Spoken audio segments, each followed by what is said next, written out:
আসসালামু আলাইকুম। আওয়ামী লীগ ফিরে আসার এক সন্ধিক্ষণে দাঁড়িয়ে আজকের সময় ২৯ তারিখ আগস্ট মাসের ২০২৫। আজ একটি চমৎকার দিন। চমৎকার দিন কীভাবে?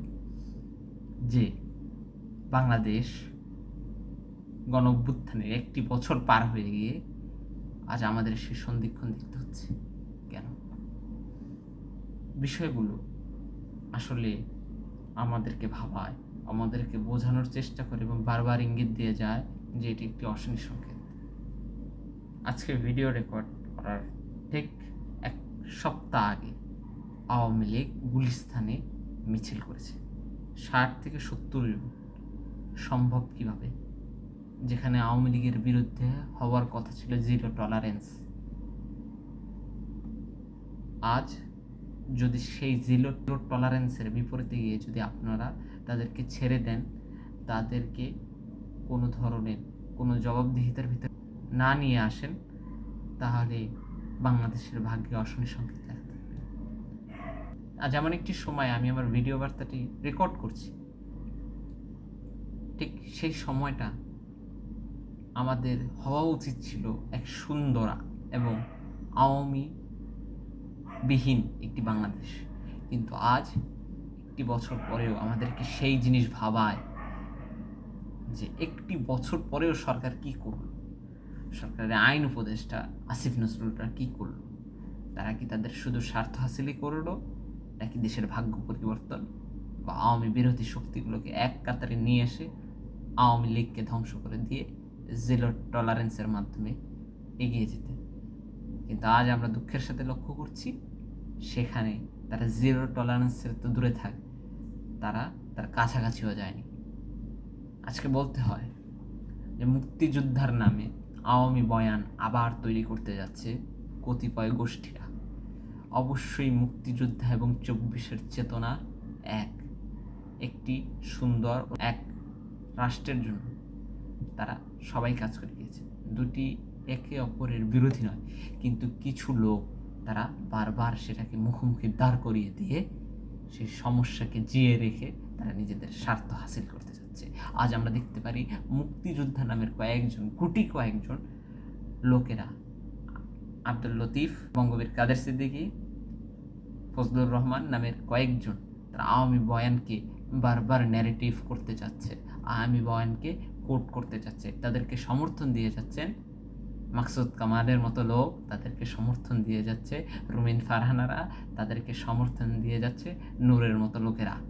তাহলে সেইখানে দাঁড়িয়ে আমাদের যে বিষয়গুলো ছিল, যেখানে জিরো টলারেন্সের মাধ্যমে আওয়ামী লীগকে নিষিদ্ধ, জিরো টলারেন্সের মাধ্যমে তাদেরকে কোনো স্পেস না দেওয়া, কিন্তু আমরা দেখতে পাচ্ছি সে জায়গা থেকে সরকার বারবার সরে আসছে।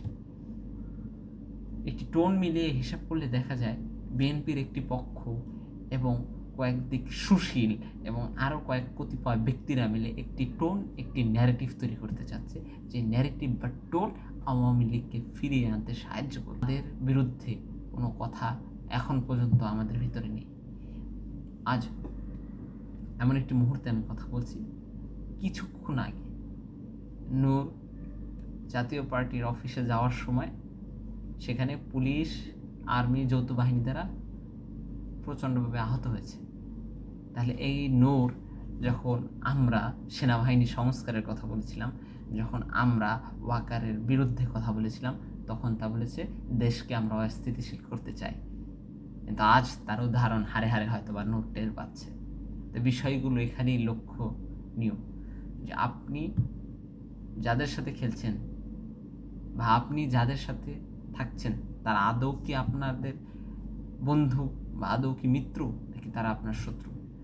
আজ যেখানে আমার প্রত্যেকটা সেক্টরে এখনও সংস্কার হয়নি, যেমন সেনাবাহিনীর মতো গুরুত্বপূর্ণ পদ, ডিজিএফআই, এনএসআই, আমার পুলিশ সংস্কার নেই। তাদের বিরুদ্ধে কথা বলতে গেলেই আমরা রাষ্ট্র অস্থিতিশীল করে দিই।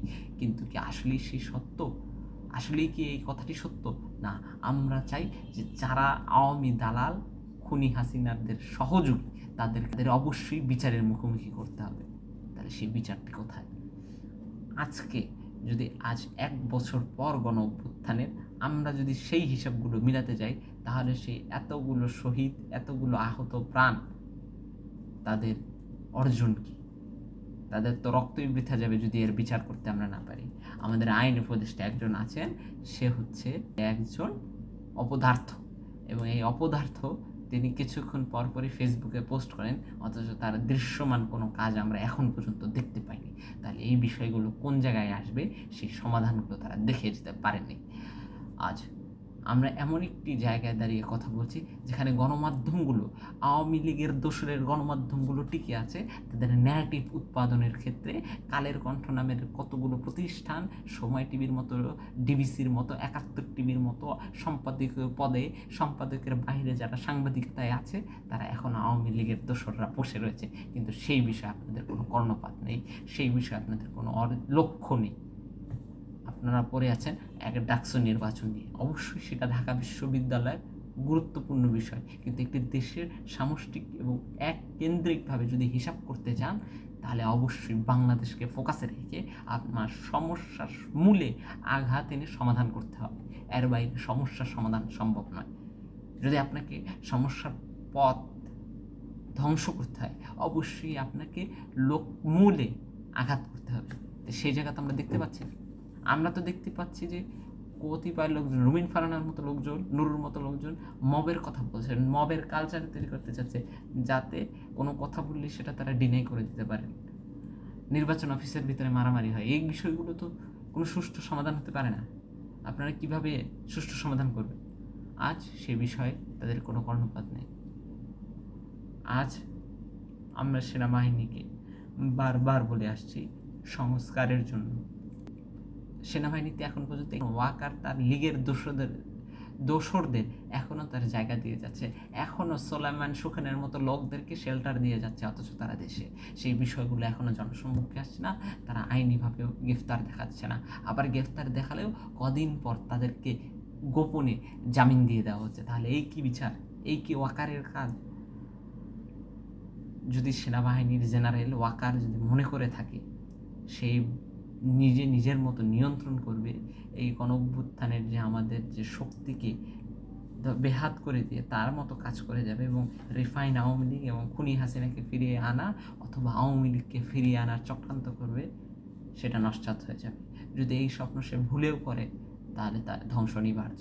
জনগণ তা রুখে দেবে। ইনকিলাব জিন্দাবাদ।